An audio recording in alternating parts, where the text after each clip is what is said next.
Greetings, ASLA 2. This is Marvin Grace E. Arana, your discussant for today. And our discussion will be on the Unit 5, Lesson 3, the Self-Assessment and Peer Assessment.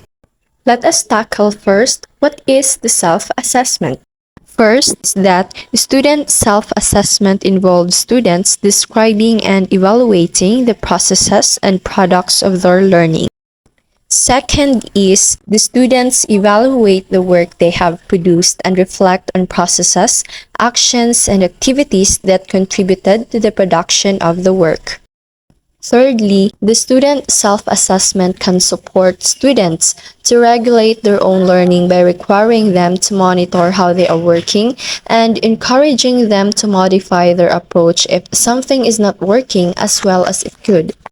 Fourthly, the self-assessment can also enhance the student's self-efficacy, like, for example, a student's belief that they are able to succeed at a given task and support ownership of learning, since the capacity for self-regulation is linked to a higher achievement as well as it improves a motivation and engagement to the students. Fifth is the effective learners tend to self-assess the quality of their work more regularly than less effective learners and are also better able to incorporate evidence from other sources to make judgments on their learning. And lastly, the self-assessment is a key part of assessment for learning, where reflection during the flow of learning is used to improve the learning and teaching process. Overall, the self-assessment is a powerful mechanism for enhancing the learning. It encourages the students to reflect on how their own work meets the goals set for learning concepts and skills, as it promotes the metacognition about what is being learned and effective practices for learning. It encourages the students to think about how a particular assignment or course fits into the context of their education. So now, let us discuss what is the peer assessment. So firstly, the peer assessment is defined as the assessment of the student's work by other students of equal status, since the students often undertake peer assessment in conjunction with a formal self-assessment. They reflect on their own efforts and extend and enrich this reflection by exchanging the feedback on their own and their peers' work.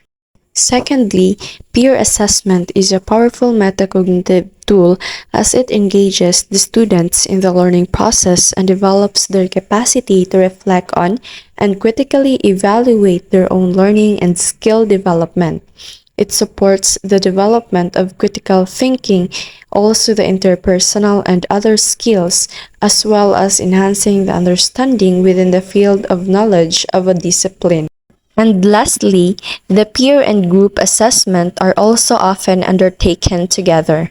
Typically, the members of a group assess the performance of their peers in terms of their contribution to the group's work. To wrap up, the peer assessment or peer review provides a structured learning process for the students to critique and provide feedback to each other on their work, as it helps the students develop a lifelong skills in assessing and providing the feedback to others, and also equips them with the skills to self-assess and improve their own work. And now, as we are enlightened to what is the self-assessment and the peer assessment really is, let us now delve to the benefits of self and peer assessment. Firstly is that it increases the students' engagement and empowers students and enable a greater autonomy from the teacher. Secondly, it improves the learning outcomes, such as the quality feedback in particular is it associated with the substantial learning gains. Thirdly is that it reduces the gap between the highest and lowest achievers while raising achievement overall. Fourth is that it supports a more equitable outcomes for all students. Fifth is it improves a motivation and perseverance and encourage the students to seek and know where to find help. Sixth is that it developed the students' self-regulation skills and metacognition as to the understanding on how they learn as its best.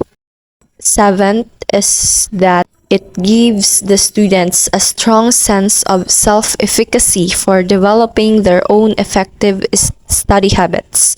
Eighth is that it enriched the students' reasoning and improved their communication skills. Nine is it helped the students understand and apply a quality criteria to their work. And the last, number 10, is it creates a more egalitarian and supportive classroom environment. And here ends my discussion. Thank you for listening.